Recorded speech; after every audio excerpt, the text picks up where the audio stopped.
Right, I forgot. Skype share. Yep. Okay, okay, So yeah, I see that. The pop-up works. okay. Um, okay. I think we're okay. Jeez. All right, that was terrible.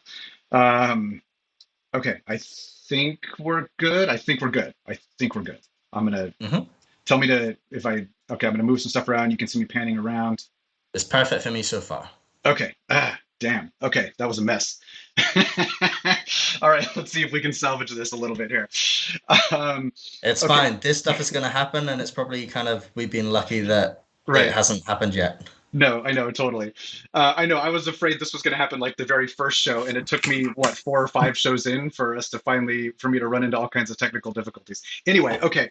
I think we got some just basic lines here. What I did want to say about the basic trend lines though is if you hold the shift button down, you can just draw straight flat lines, which is Hmm. nice. And then you can right click on these lines and say clone, and then you can just kind of that way if you wanted to see are we getting perfect clean higher highs and higher lows, and that way it allows you to just kind of throw some little lines together, clone this, and move this down to here, and so it just kind of allows you to identify levels easily. And I like to use the lines that way to do that, in addition to drawing trend lines. Another thing you can do are these horizontal lines and horizontal rays. And sometimes I'll use these for um, like setting price targets or something's like that. For example, like say, like if I wanted to set an alert, for example, I would say, let's throw a horizontal line up here and I'm going to lock it right on this guy here. And then I can set an alert and say, as soon as price gets up to the top of this candle, set an alert, and it'll ping me now. And so that way I can go that way and kind of go on about my way and just leave this alert in place. Another thing I like to do with these is the horizontal rays that I'll use also from time to time. And really the difference between a line and a ray is just the ray continues on from whichever candle you started at and just goes to the right, as opposed to doing a whole line across the screen. And sometimes Ah, that's okay. helpful if you just want to throw a few of these in there to sort of see, where price is at.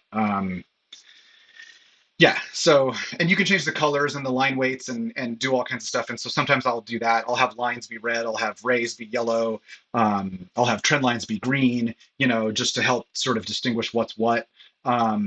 Again, none of these measure anything. They're really just for your own visual cue to like help you identify things that are important to you on a given chart. Um, I don't use a ton. I use vertical lines sometimes too. Like for example, like on this chart here, um, I did vertical lines to denote the ETF approval dates that are coming up, and you can label them and stuff too. And so sometimes those are handy for things like that. Like if there's a particular date looming that you want to keep an eye on, or if you want to denote certain things that happened. Like I've got another chart buried somewhere in here. I think it's this one, where I, kind of went through a bunch of historical data in Bitcoin dominance and noted like, the 2017 peak and the 18 cycle low and the 2019 peak and the COVID crash and things like that. So it helps you like you want to just make charts where you're kind of trying to make correlations and observe things throughout history or whatever. That's like one instance where I use diagonal lines. Um, yeah. Oops. Is my mic too hot? I think Katie's saying. Let me just turn it down a tick. Yeah. Anyway, um, okay, so yeah, that's where I'll use vertical lines and things like that. And then what else do we got? So there's a bunch of stuff in here, and I'm not going to spend a whole lot of time in here because I don't do a ton of this stuff. There's a lot of people who use like fib retracement, and it's an important element of their technical analysis. And I'm not going to be critical of that. That's totally fine. I think everybody's TA is their own style, and whatever indicators and things resonate with you is fine with you. I think we all sort of end up with the same conclusions in the end half the time anyway. So it doesn't matter. But I personally just don't use fib retracements very much at all. They just something about them not so much being grounded in actual price action for me. kind of throws me off. It's like they're more grounded in math and things like that, which I mean I get, but they don't sort of reflect what's actually happening on the chart, even though half the time they end up with the same levels anyway. But if you wanted to do a fib retracement, I do want to illustrate that. Although I think it's funny. I think I've actually changed the default settings on mine so that it only shows the 0 and the 50 because I use my fib retracement basically to identify channels. So I just have like yeah, I just have the 0 and the 0.5. Oops. Here, let me um, but basically what you do is you start it at the bottom. Let me turn the magnets on. You'll start it at the bottom of a run up is like a common way to do it. And then you move it up to the top. And it would normally display all these different lines, but I just have them turned off right now. So it's really only displaying the 0, the 50%, and the 1. And I like to do this because that way it just helps me identify like an easy range that things are Hmm. going in. Other people have all the lines displayed. Like if you click on the properties, I can show you what I mean. There's all these different Fibonacci levels that make up like the fib retracement chart. You can do what I did, and I just turned all of them off and made the middle purple and the extents white, so that if I wanted to just draw like this range so that I can see if something is trading in the middle of a range or near the extents of a range, I have this quick tool to sort of identify that for me. So that's really how I use it, but I'm not saying you need to do that or that anyone should. That's just personally what I what kind of was cool for me as a cool way that I could use it. So so there's that. Next, I wanted to. So some of these are just kind of like. Um, oh yeah, some of these are cool actually. So rectangles, I'll do another thing too with rectangles, kind of similar. Where if I wanted to draw like, if say like I identified a support and resistance level that wasn't like so much a specific static level as really none of them are. It's usually more of like a range. And so I'll just go up to this rectangle tool and I'll just say, well, let's just draw like a range. And this is sort of my support and resistance range instead of like a specific level. And you can actually if you wanted to, like if you wanted to even assign it like specific levels, if you double click on it, you can go to coordinates and you can even type in, I want the bottom to be at, whatever specific level and the top to be that. And it'll automatically like snap the box to those coordinates. And so that's kind of a cool thing you can do with this. Um, and again, none of these are really measuring anything or giving you new insight. They're just allowing you to sort of mark up your chart to sort of establish things you want to queue in on or ranges you want to follow or whatever. Another thing I like to use with the box um, is in the cycles timing. A lot of time as we get more towards the end of a cycle, I like to draw like a more of an actual just box. Like once I kind of identify when we're getting into the range of sort of the 60-day time frame, I'll draw it out 8 days on each side and draw it down a little bit to kind of just get a sense of where I think price might fall into once we sort of do kind of come into a 60-day low. And that again just gives me kind of a quick visual cue of sort of my base case of where I expect price maybe to go to. Sometimes it doesn't matter if it gets there or not. It's just again, it's just a tool to help you sort of quickly cue in on things that are important to you on a chart. So those are some of the ways that I use boxes. And then another cool thing I'll use sometimes are polylines and curves. Um, and a polyline is basically like if you wanted to just, here, let me find a different spot on the chart that actually, maybe I'll go in on the hourly.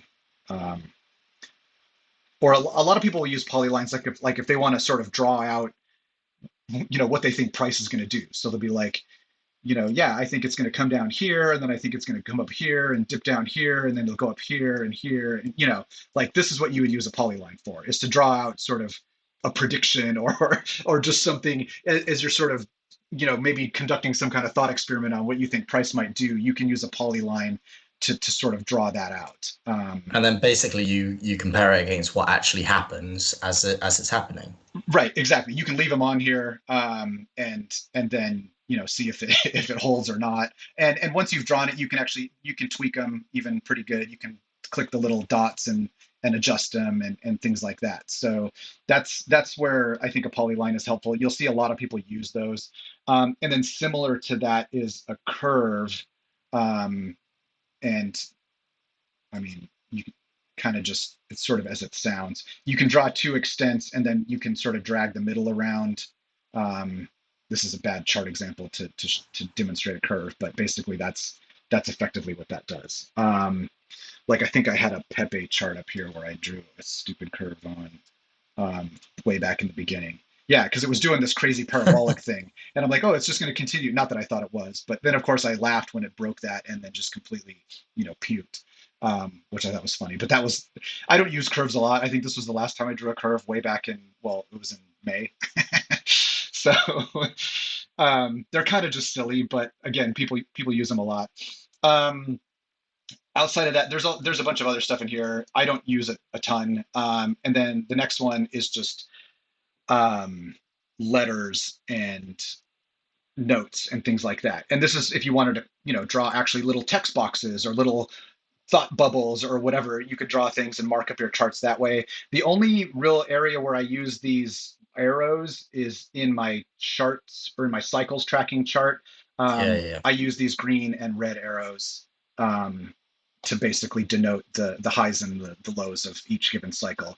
And that's really all I use that for. But that's where you would go to find it if you wanted to. And you can do all kinds of stuff. Like I said, you can do whatever. There's tons of little boxes, and you can actually embed images on your charts and type in a bunch of texts, and it's kind of cool. But like I just whatever. I don't use it a ton.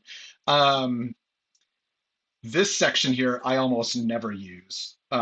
It's really for like, drawing out Elliott waves and stuff like that. It's kind of way more advanced, and I'm not even really going to touch on any of this stuff because this next section is probably the one I use the most. And So I don't know what an Elliott wave is, and I take it I'm not supposed to care what an Well, Elliott no, I wave mean is. it's funny. It's essentially it's a pattern of highs and lows that follow a specific sort of trajectory and certain amount of number of highs and lows, higher highs and higher lows and things like that. In a nutshell, is the kind of the easiest way to explain it. But yeah, it's kind of go look it up, I guess, if you want to know more. But I like I said, I don't use them. It's just not my style of TA for the most part, so I just don't use them that much. But a lot of stuff, here's kind of my sort of my bread and butter, section that I use the most of. And like I use the long and the short position a ton when I'm trading. And what this does is really cool. Let's say, for example, I'm going to get rid of this guy for a second. Let's say we wanted to, or we've opened a trade position, or we want to open a trade position. I'm going to go to the hourly here. And we want to be able to kind of keep an eye on what, how the trade is doing, for example. So let's say we want to do a long. So you can click long, click the candle you're on, and it's gonna put this on here. And so then from here, you double click on one of the dots, and you can go in and actually type in, like this is assuming you went onto an exchange and actually opened a position or set an order to open a position at a specific point. And so we'll So just I bought Bitcoin at 29,000. Boom, boom, boom, boom, boom. Right. So I'm going to say, just for example's sake, we bought it at 29,310. That was our entry price. And then we want to set a stop level of, 29, whatever, 29,200, just for example. And then we want to put our take or our profit target rather. I'm sorry, I have these backwards. No, never mind. No, don't. Our take profit target at, let's just say 20, let's just say 30, whatever. So now you can put this in and it'll automatically populate this and it'll tell you sort of here's your risk reward if this trade plays out exactly as you've specified here. And then from here, you can just you can actually follow it along. Like you can leave this overlay in place, and as price plays out, let's just actually we'll move it, for example, so that you can kind of get an idea what that might look like as price plays out. Um, normally it forms a little line here, I think, because I moved it to the stop level already, or here, yeah. It forms a little diagonal line in there you can kind of see. And so now you can sort of follow your trade and go, hey, cool, I'm in the profit, or I'm not, or I'm about to get stopped out. And it's just a nice way to sort of overlay this on your chart to be able to kind of easily glean where your trade is, how your trade position is doing. And so I do this for literally every shorter term trade that I do. And even some of like the longer term if I think I'm going to hold on to something for a month or three or something like that, I'll still sometimes put one of these on there. Not so much to know if I'm going to get stopped out or whatever, but just to sort of see how well it actually is doing. And it's just a nice visual cue to kind of get a sense of if you've done the right thing or not. Um, and you can also, I mean, you can do a short, same thing, just the opposite way. You just click short position, stick it Yeah. on there, and it's, it's red on top and green on the bottom. Exactly the same thing though. But I use this a ton, like on all the positions I open. Like here, actually, I did one just earlier. I opened a little play on Doge. Let's just see how it's doing. Well, not great, but not terrible. It's in the red. So yeah. So there's my little Doge.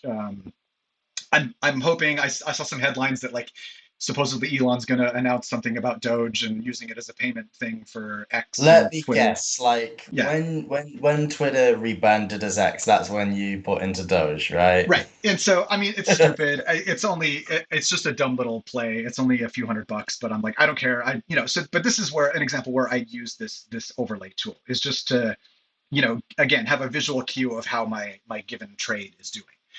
So I use I that mean, I similar. can't preach about it. Like, I bought some Twitter stock on the rumor that Elon Musk was going to buy it, and then it ended up happening, and so that was a good one for me. So yeah, it's I think did you say in the chat or something that like Doge is basically does pukes on all sorts of technical analysis, and basically its price action is essentially what is Elon saying? So if Elon is making a big move like rebranding Twitter, yeah, you might as well. Well, absolutely, yeah. And you can see, I mean, if you look at the volume here, it's really picked up in the last whatever week. No, not week, 3 or 4 days. But this is hourly. So yeah, 3 or 4 days. And so, and actually, it's funny. I opened a long way back here, and then it kind of went up and sort of puked back down. I'm like, maybe this was stupid. I don't think this is going to go anywhere. And so I was only up like $20, and so I just closed it out. And then of course it, jumps up again the next few days. And then I keep hearing more and more headlines of, oh, Doge and Twitter or X or whatever the hell it's called. And so I'm like, all right, I'll just open another one. Again, this is not a big position. This is just like being stupid. But this Yeah, yeah. this is just an example again of how you can use this tool. So another thing you can do, oh yeah, date range and price range. Okay, this is something I use a ton, very common. Well, the date range. Oops, let's go back to. Let me get my charts jumbled up here. Out, kill this guy. Um, let's go back to daily. Okay. Since I track the cycles, I use this date range constantly to go, okay, where are we in the cycle? So I'll start it on the previous, low, and I'll run it out 60 days. And I pretty much have that going like at all times, just so that I have a perspective of where we are roughly in a given cycle. Also, you can grab the dot and you can move it around to see, okay, what day did it peak on? It looks like it peaked on day, whatever, 28. And so this is something that is hugely useful that I use a ton, and it works on all time frames. You'll notice how it says bars being the number of candles, and then whatever, depending on whatever time frame you're on, it'll say days. But if you change this to like weeks, for example, um, it'll say 9 bars and 63 days because it's now on a weekly time frame. Um, but yeah, and then right below that is the price range. This is also super helpful because this tells you, well, I see, it went from here to here. That looks like a pretty big gain. Exactly how much was that, I wonder? And so you can click here, go up to here, snap it to the top. Oop, or not quite, if I can snap correctly. Okay, oh, that was a 27% gain. Nice, So that's how you use to measure the percentage of things. And of course, if you do it in the opposite direction, it'll calculate it the opposite way too. You can start at the top. Okay, how much did it dip? It looks like it's gone down 6% since then. So super helpful tool. I use that every day, all the time, just to kind of get a sense of how much something might have moved one way or the other. And then I remember too when I first started watching people do TA videos and they would pull up this tool. I'm like, how are they doing that? How do they make that? Mm. And then the next one is just sort of the same thing but combined into one. So you have a date range and a price range. So you can go, okay, well from here to here, that was how many days? That was 35 days, and it went up 58%. So cool, Yeah. that's helpful. So I use this a lot too.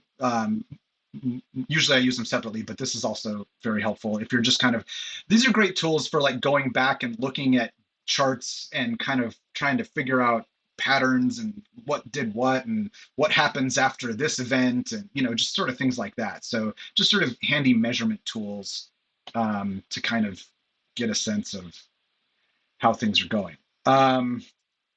And then these bars pattern. Okay, so yeah, this is another cool one that I see people use, although it's a little, oops, actually I'm going to switch back to this one. It's a little annoying that because I'm not so much a believer in things repeating themselves exactly, or the concept of like fractals, or oh well, if it did this exact pattern that means it's going to play out exactly the same way the next time. But an example of what I see people do is like you can say, well, what would it look like, for example, if Bitcoin kind of just repeated the same thing again that it did starting from the beginning of the year. So you can drag that out and go, oh, okay, well, if it roughly did this same kind of up and down trajectory, by the time we get to, February, it might look something like this. And so that's one way that people use this a lot, is just to kind of make a copy of a chunk of candles. And That's just a fancy copy and paste. exactly, it's a fancy copy and paste. Obviously, it never means anything, and don't expect this to play out. But it's just one way that you can sort of, exercise a thought experiment to sort of see what that might look like if this sort of same price action were to repeat itself through the end of the year, say, for example. I have a question around this, Yes. and this is probably because one person who we both follow, is Raoul Powell, and he likes to overlay um, patterns in terms of like Bitcoin during 2013 to 2017, and compare it directly with 2017 to 2021. Say, the 4 year cycle essentially. Right. So could you do that copy and paste and then just overlay it over another historical period, essentially? Yeah, totally. Like maybe for that, let's go to probably like the monthly, which I've got a monthly chart here that I use. Let me kill this, kill these. Um, I mean, yeah, basically. So like, let's say, for example, like you said, we'll do this ghost or bars pattern. Um, I mean, I don't know. Where do you want to start? Should we start here? Or should we start at the bottom? Um, There's kind of like two swing downs and ups. So like between the 33 and the 35, and then between the 35 and the okay, 35. So it's like we'll do here to here. yeah. Hmm. Okay. So yeah, then you can take that and just, again, you can overlay it roughly like that. Um, Yeah. and it's funny, it wasn't too far off. It didn't. It's funny with this last cycle, it didn't get up as high as everyone kind of thought it would. Mm. But timing wise, it was almost exactly the same. We had a couple extra months on this end, but yeah. Um, so yeah, I don't know if that's. I know what you're talking about with Rail. I don't know. This isn't quite exactly maybe what you explained, but yeah, that's how I you can think use it. I think what I'm getting with this is that like I can imagine this kind of being a better indicator the longer time period that you're looking over. So literally, what did it do over this 4 year periods, over this 4 year cycle, and what might we expect over this 4 year cycle, essentially? Let me actually That's plot, kind of like, mhm, or from here to here. Oops. Just also just playing around with it. yeah. Um,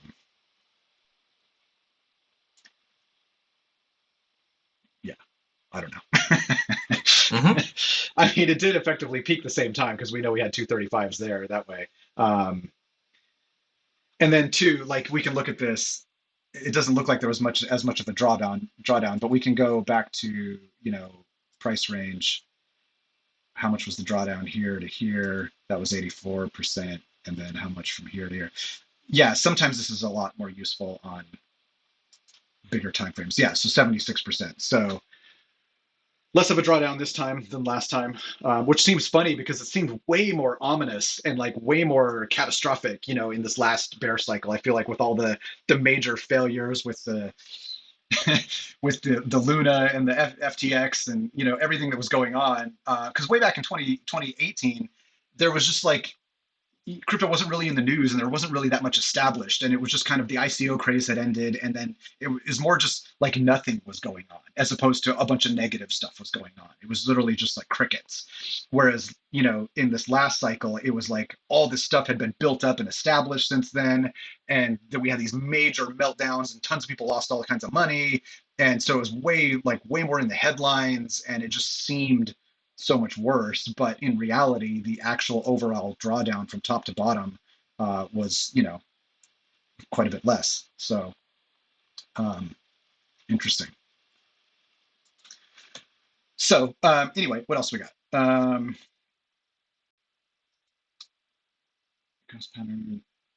I mean, yeah, okay, yeah. So I don't really use these measures or zoom in too much. I do use these tools down here from time to time a fair bit, like on a chart, maybe where I've got a bunch of stuff drawn, like, well, I guess this chart, for example. Say I want to like share this chart with somebody, but I've got all kinds of crap drawn all over it real quick. So I'll just go here and I'll just say, hide drawings, and then I can take a screenshot of it. And then maybe I want to even, you can also have it say hide indicators too. So, oops, or hide everything, hide all. So now I can just do a clean chart and share it, and then, but I don't want to erase everything. I just want to pull it back up because I'm only going to just take Yeah. a quick screenshot, and you turn it all back on, and it's all right there. Fair enough. You can lock all the tools, which is cool. Same thing with delete. You can actually have it remove all the drawings or remove all the indicators or remove all the drawings and the indicators. I don't want to do that, obviously, or I could undo it, but whatever. Yeah, so that's handy. Like if you've marked up a chart, you've drawn all kinds of junk on it, and you just want it to go all away, you can just click that and it'll blow them all out, and you've got a clean slate again. So um, yeah, those are kind of, I mean, those are the most common ones I use typically. I know it's before the show started, we talked about, oh, let's just share your screen and you can kind of dig through some of these too. But after this sort of epic meltdown start of this show, suddenly I'm a little Let's not play reticent. about no let's not play about today. Let's like save that for another time. But yeah, let's have that on the back burner perhaps.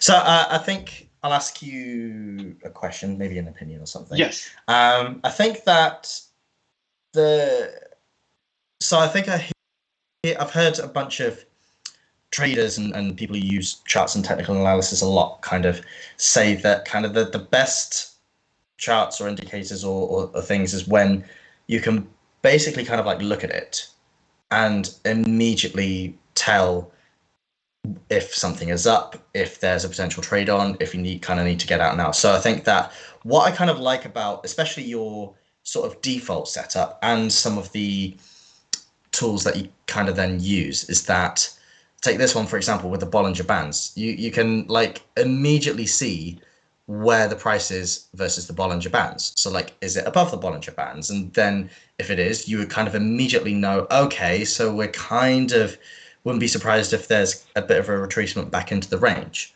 or not, or if it's slap bang in the middle of the Bollinger Bands and the Bollinger Bands are compressing. You can immediately tell that there might be a bit of action one way or the other. And then if something is kind of like if you think you can see something, then you'll use a lot of these tools to like, okay, what was the price range? What's kind of like your stop loss, take profit, all that kind of stuff. That it kind of you can immediately see it. Right. Whereas I think that you're trying to keep it simple as much as possible. So it might look complicated, but actually once you kind of get to know how you do things, it's actually pretty simple. You can just look at a chart and be like, yeah, you can kind of immediately tell what's going on. I think that the temptation is to, oh, this sophisticated thing and oh, this sophisticated thing. And like, wait, if you look at a chart and then you have to spend 5 minutes investigating it before you kind of can work out what is kind of going on, I think that a lot of experienced people were saying, nah, maybe you're overthinking it. Absolutely. And yeah, no, I know. And we see tons of different, analysts and like people in the Discord all have their own approaches. And some of it looks really busy, I guess.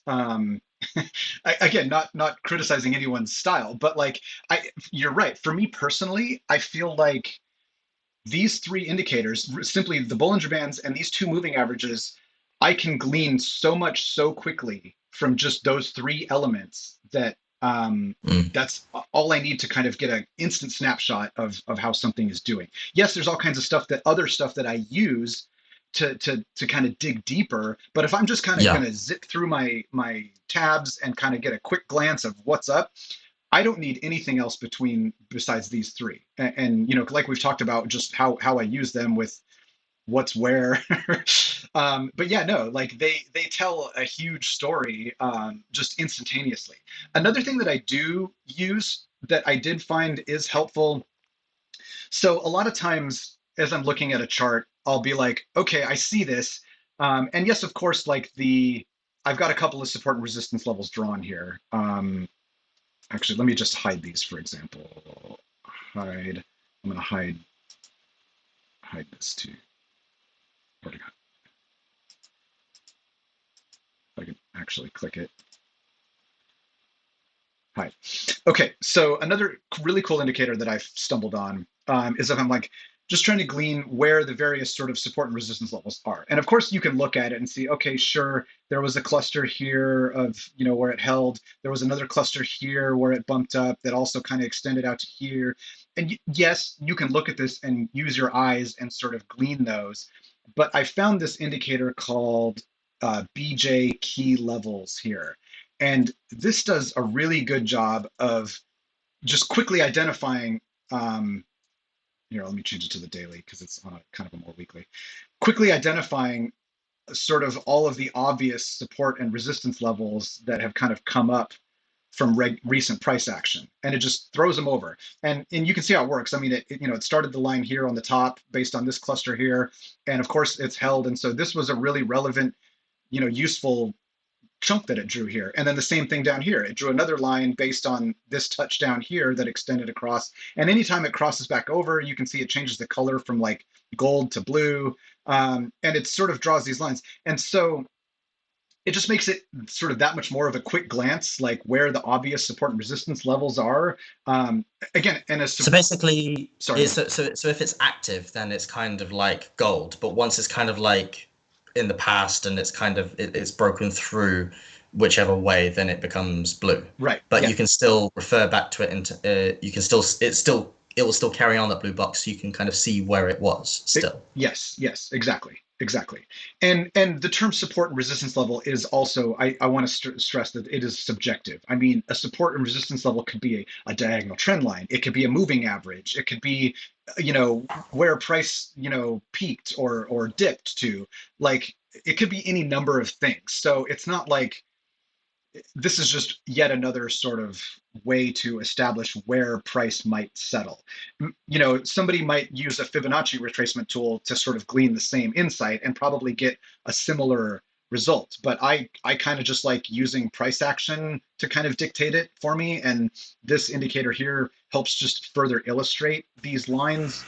So it's just yet another simple way to kind of help me break down a chart super quickly and not have to go, okay, where were these lines again? Let me kind of stare at this. And, I'd have to stare at this for like 30 seconds or a minute to kind of get a sense of it, where I just turn this on. Oh, boom, boom, boom, boom, boom. Okay, here they are. So it's not like telling me anything I don't already know. It's just making it that much easier to sort of, see it. And Yeah, that was another thing I wanted to kind of illustrate in terms of quick, easy tools that I use for that kind of thing, and quickly sort of breaking down a chart, like you said. Um, so you'll see these lines on my chart from time to time, and that's really all that they are. Is just this key levels indicator that you turn on, and it just kind of, like I said, identifies your sort of key levels of price action. A similar one to it. I know we're sort of getting a little bit beyond the scope of maybe what we talked about in the beginning of this, but I'll highlight this one too real quick.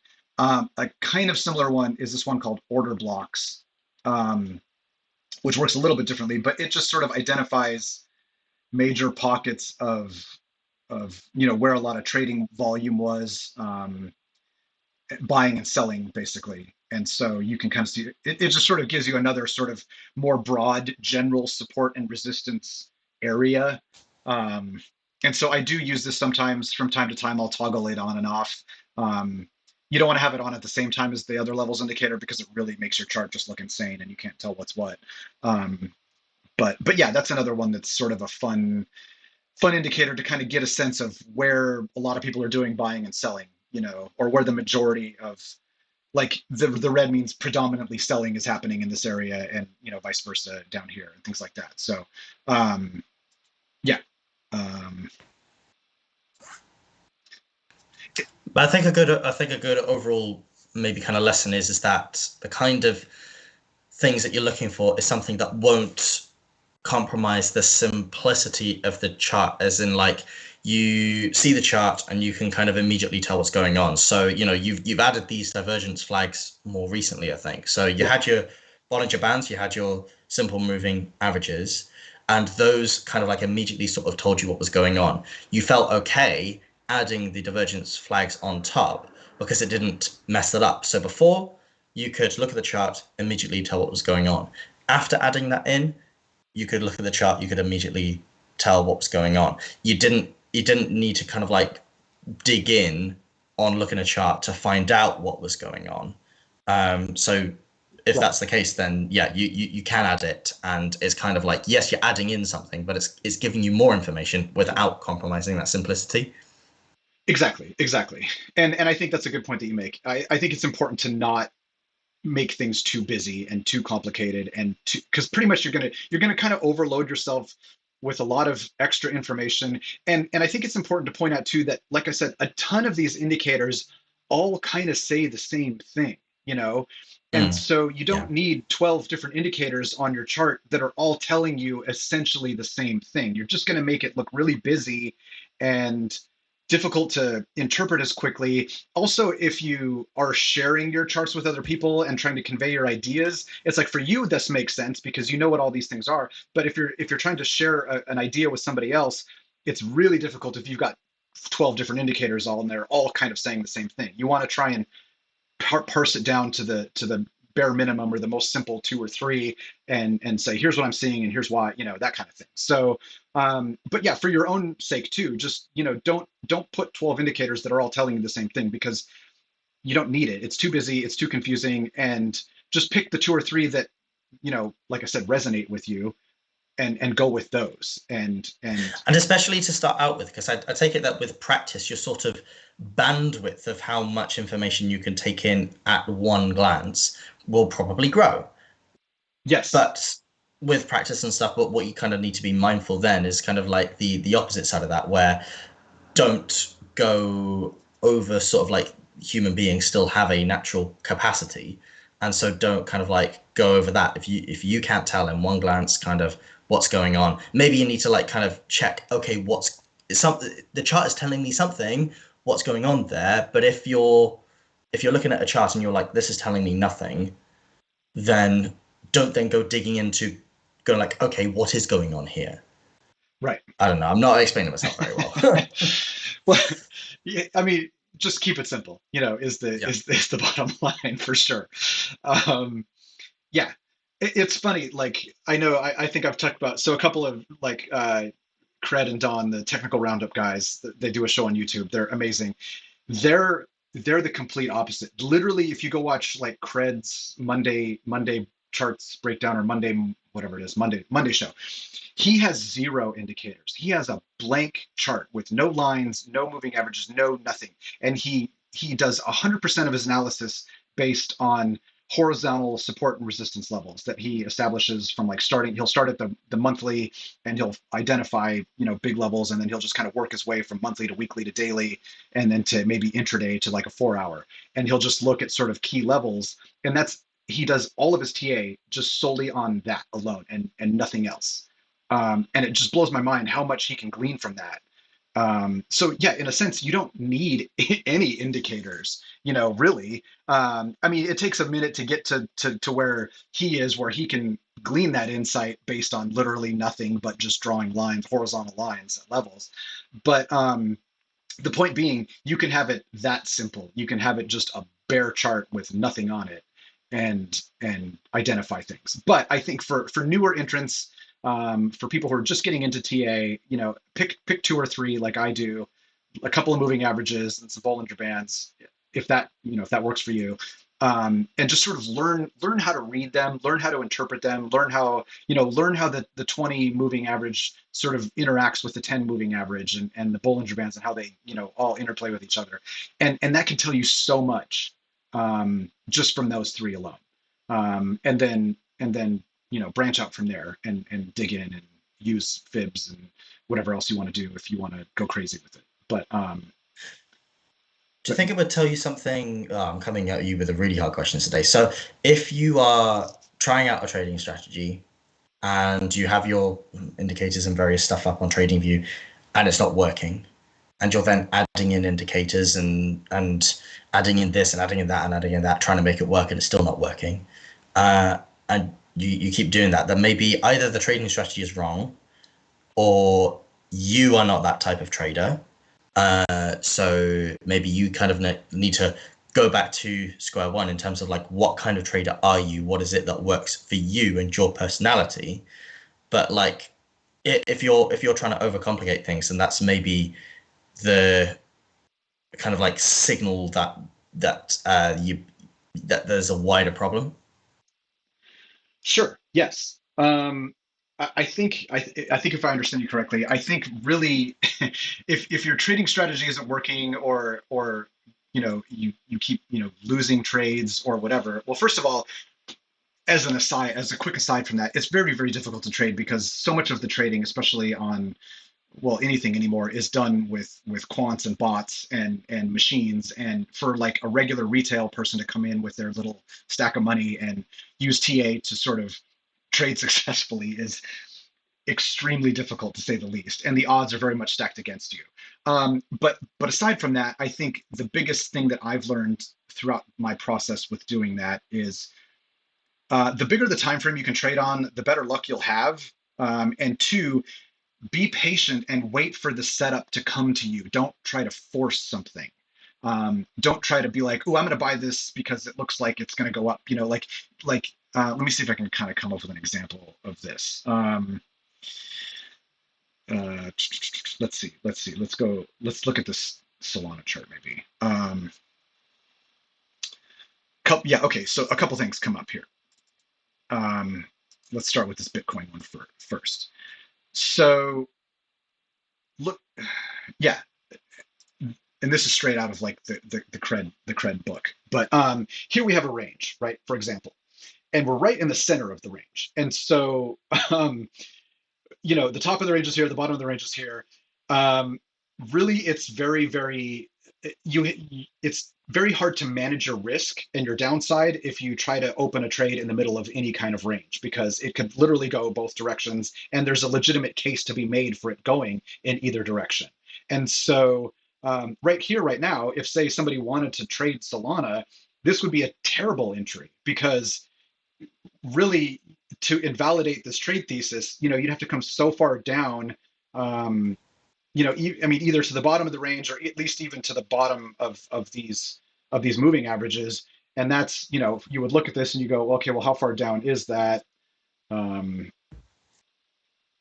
Give or take. Let's just say that's down 15% to here to the moving averages, and it's down a whole 30%, give or take, to the bottom of this range. So basically, you have to, be willing to set a stop that's 30% down, which means you can really only, you know, your position size has to be so much smaller, accordingly smaller, because it's dictated by this massive amount of potential downside to sort of invalidate this trade setup. So ideally, you'd want to look at this and go, well, I would be so much better off if I could wait until it got down to the bottom of this range before I entered into this position, because then my invalidation level would really just be right here, this maybe these couple of candles. If it wicks down below this, probably it's going to keep going down. So I would know right away that, the thesis was invalidated. Whereas up here, there's so much range in between the two. And then conversely at the top too, you'd wait till it enters, or it hits the top, and then you can wait to see if it kind of pops up and then kind of bounces off and is going to keep going, or whatever. But your sort of invalidation level is really just these candle bodies right here.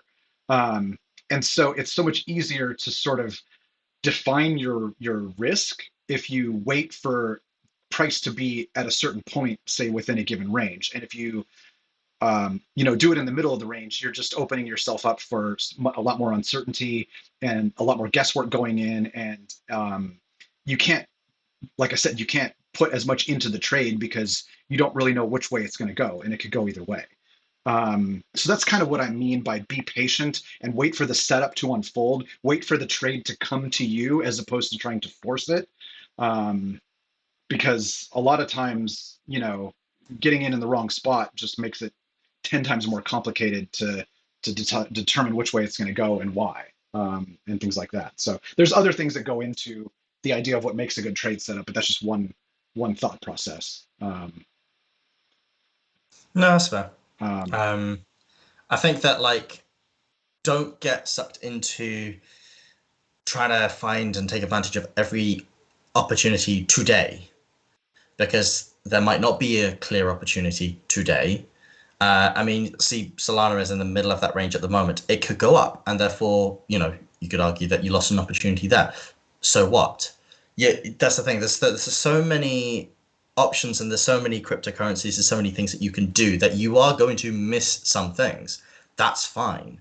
But what you don't want to do is enter a trade or enter something where you're then constantly thinking about it because it's so uncertain. What you want to wait for is for that better setup, so then you can tell very quickly, much quicker. Rather than having potentially months of uncertainty, you have uncertainty over a few days. Then, as the action becomes clear over a few days, and then you know whether you need to come out or whether you can keep the trade going. right, right. Um, where was it? That reminded me too. There was another kind of thing that I was paying attention to here. So another sort of setup that I was potentially waiting for. So like this Bitcoin Bitcoin Cash Bitcoin trade. Um, it blew up here to the top of this range, and so I set that. I used the ray tool to sort of denote that top, and then to denote this as the breakout level here.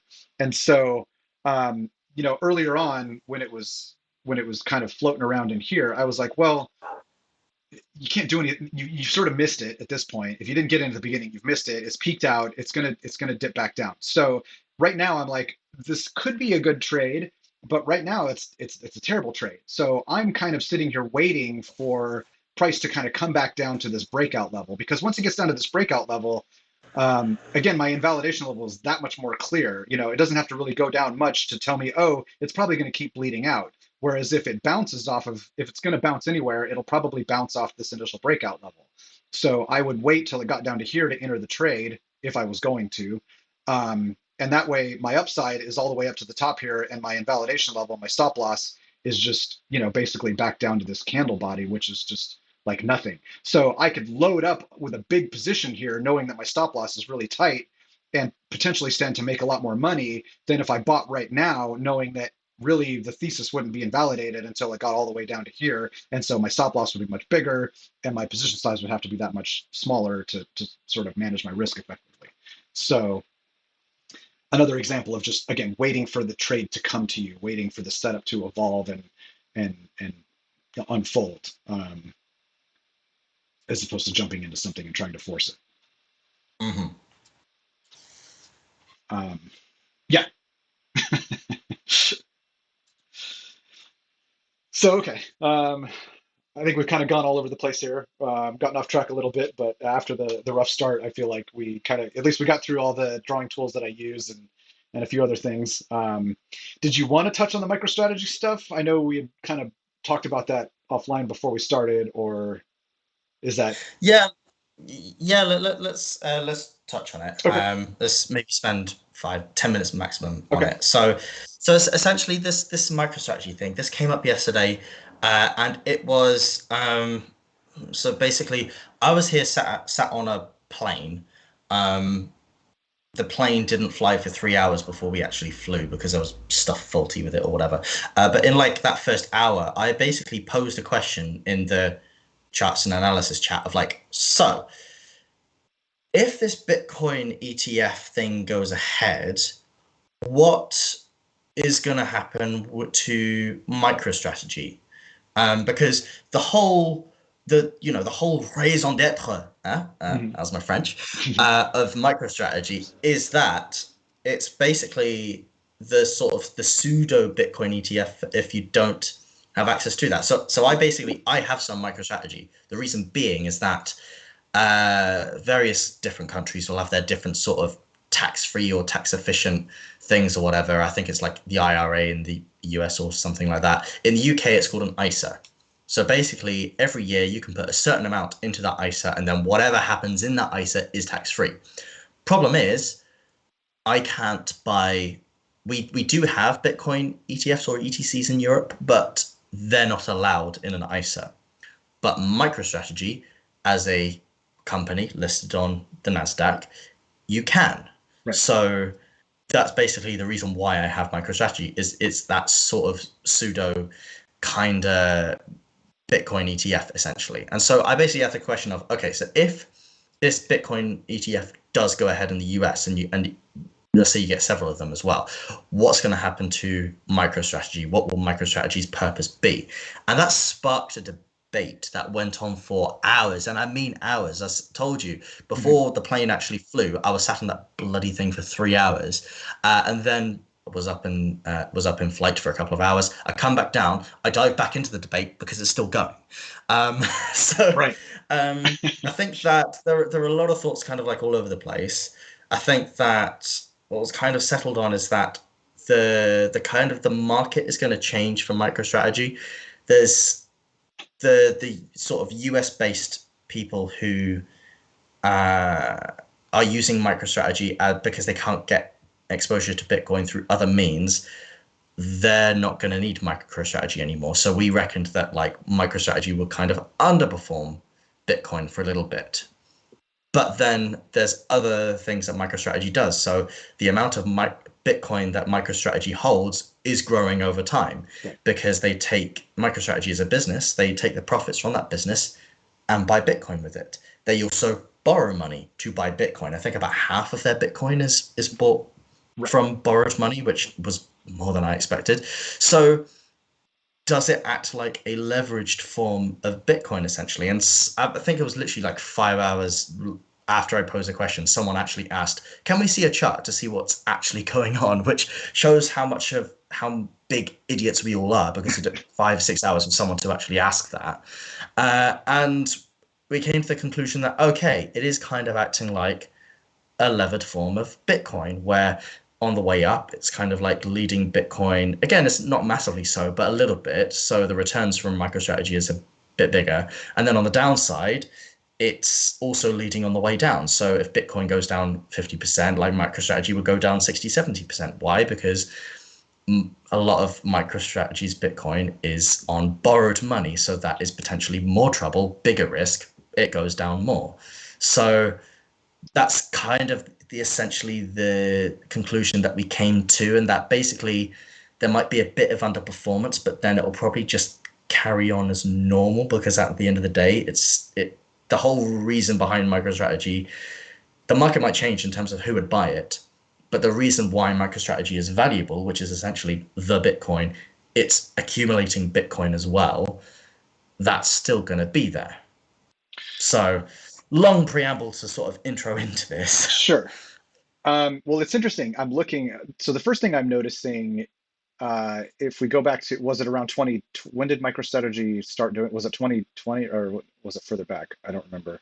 Um, I think it was August 2020. In fact, if you can, so I found I literally did a quick Google earlier and found like a really good website, and it basically shows a bunch of charts and things and a bunch of good information around MicroStrategy in terms of like when it bought the Bitcoin, how much it bought, and it shows it on some good charts essentially. Don't know if you're able to share that. um, I don't know where, how. Oh, It oh, was you the sent it link to me. that I sent Sorry. you. Yeah, yeah, Yeah. yeah. You sent it to me in the Skype. Let me see. Let me see. Um,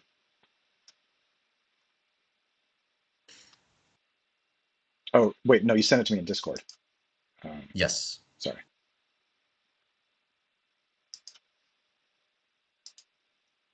while I'm doing that, looking at this chart real quick though, at least going back to like 2020, it's basically at break even today from where it was in 2020. Yeah, Discord. I think it was like -2% or something. Right. Um, but yeah, and I think that essentially it was another thing that we kind of like maybe agreed on was it was essentially come down to the NAV, the net asset value. So Right. I think that MicroStrategy has like around about $5 billion worth of Bitcoin at the moment. If MicroStrategy is worth 3 billion, then there's like kind of a discount of 2 billion. So we'd expect buyers to see that and go, "Ooh, that's a good discount," and they'd start coming in. Same thing is that like if MicroStrategy owns 5 billion of Bitcoin, but the company is worth 7 billion, then it's like, okay, maybe the stock prices are extended a bit, and we'd expect it to come back down. Right. So another thing that I'm kind of hung up on, and maybe I'm confusing this, isn't MicroStrategy trying to convert to an ETF, or am I thinking of Grayscale? Uh, Grayscale, okay. yes. Is MicroStrategy also, or no? I don't think so. Okay. Okay. MicroStrategy is because MicroStrategy is still a business. It's Right. still a business that provides services and does things and has cash flow, and basically, it's a business that then invests profit into Bitcoin and then also levers and borrows money to accumulate Bitcoin. So I don't see how that could become an ETF. Sure. Sure. Sure. Okay, that makes sense. Yeah. Yeah. Yeah. Hold on. Let me share this. Hopefully, I can share this without destroying everything. I'm gonna go for it though. Go on, let's go. um,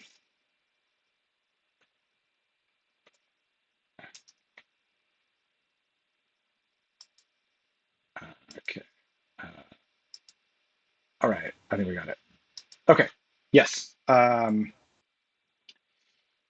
just. Oh, no. Okay.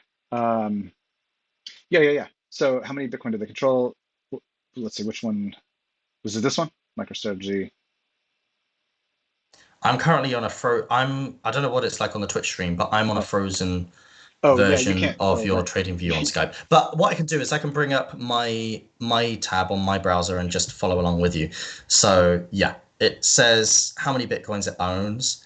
It says how much Bitcoin do they control. There's a good chart there where basically you can basically see how it's grown and accumulated over time from when it's done it and what the price was. The chart below that I really, really like, where it shows the price of Bitcoin and then it shows circles where MicroStrategy bought. And the bigger the circles, the more Bitcoin they bought Okay. at that price. So you can kind of like immediately tell where MicroStrategy bought and how much. So, Right. I'm looking at that now. Yes. yeah. So the And average it price. tells you the Okay. average price. Yeah. So the Right. average price is they're sort of kind of at break even at the moment. Right. God, it's crazy. They bought some so high at like 60,000 even. I know, I know. Um, Hence why they didn't buy a lot for a while. But you can see on the other side of the chart that they're right. beginning to buy a lot more regularly. So it's like, okay, it's kind of go time again. Yeah, they're definitely picking up. Um, Yeah. that's cool. That's Think that think that the one below is kind of like their returns based on their break even. So you can basically see it's basically at break even now, right. just a little bit below. Which makes sense. I mean, that coincides with the chart that I was showing just on Yeah, my trading view a second ago too. yeah. Um, And then the chart below that, kind of just ignore it because it basically just shows MicroStrategy's stock price right. before they started accumulating Bitcoin and after, and it's kind of like, yeah, that's obvious. Right. What's new? But the one below that is basically the stock price versus Bitcoin Right. performance. Here we go. So you can tell on the way up, it went way up, but then on the way down, it would kind of like come way down, and it kind of like it goes back and forth. Oh, being around Bitcoin. Sometimes it's up, sometimes it's down. It's up at the moment, but like it doesn't mean that it can't come back down. But you'd kind of basically, based on history, you'd expect that if this was my question. Based on history, you'd expect that if Bitcoin is going up, then MicroStrategy will go up quicker. But if there is a Bitcoin ETF in the US, will that change? Um, yeah, I don't know. That's totally above my pay grade. I mean, I'm just looking at this chart here that you're showing of the stock price versus Bitcoin performance. It definitely has, like a higher beta, like they say, both on the upside and the downside. Um, I don't know what the ETF is going to do to all that. That just, like I said, that kind of makes my head spin. Um, I'm kind of in the camp that like when the Bitcoin ETF comes in, I think that maybe MicroStrategy would underperform for a bit, but then the fundamentals around MicroStrategy that they are a company that are accumulating Bitcoin. So if you're looking at the MicroStrategy price now and you know that they're going to be buying more Bitcoin in the future, then the MicroStrategy holdings are going to be growing. So as well as that holding is going to get more valuable as the Bitcoin price goes higher. So why would you not buy MicroStrategy? So that sort of is kind of combining the volatility and the upside potential of Bitcoin plus some old-fashioned company fundamentals. And that's kind of what's giving it its sort of leveraged Bitcoin characteristic. yeah, that makes sense. And I think, well, I guess the more I think about it, so the ETFs coming online doesn't necessarily change the value proposition, so to speak, of what MicroStrategy is. I mean, it just allows more people sort of direct access to Bitcoin, but that's not the same thing as MicroStrategy stock. And that I don't know that that would change necessarily. I No, mean, I get that sure people were buying MicroStrategy maybe because they didn't have access to Bitcoin directly, and now this ETF will provide that. But that's the thing. So that will change. The people sure, who are buying MicroStrategy because they couldn't get exposure through other means, that will change. But I think what really kind of like looking into it between yesterday and today, a lot of the people filing for ETFs, they also own a fuck ton of MicroStrategy. And right. so it's like if they're coming out with their own ETF, why would they need to own MicroStrategy? Because there is a fundamental case here. Yeah, it doesn't change. The ETFs don't change the underlying fundamental case for MicroStrategy, I think. So I'm thinking that it will maybe change things in the short term as the market for MicroStrategy changes, but then once it's settled, then it'll I kind of expect it to just carry on as normal. I could see that playing out. Sure. Yeah. Yeah, for sure. Um, I mean, I don't know. This is, yeah, again, I'm not a, this is a little bit out of Six, my seven, my eight hours realm. of debate yesterday on Discord to come up with the answer of I don't know. it's probably just going to carry on as normal. Like Right. And it's yeah, ridiculous. But you know, it was like it was a bit of a request, so to speak. It was like, oh yeah, let's cover it today. Boom, we've done it. Box tick.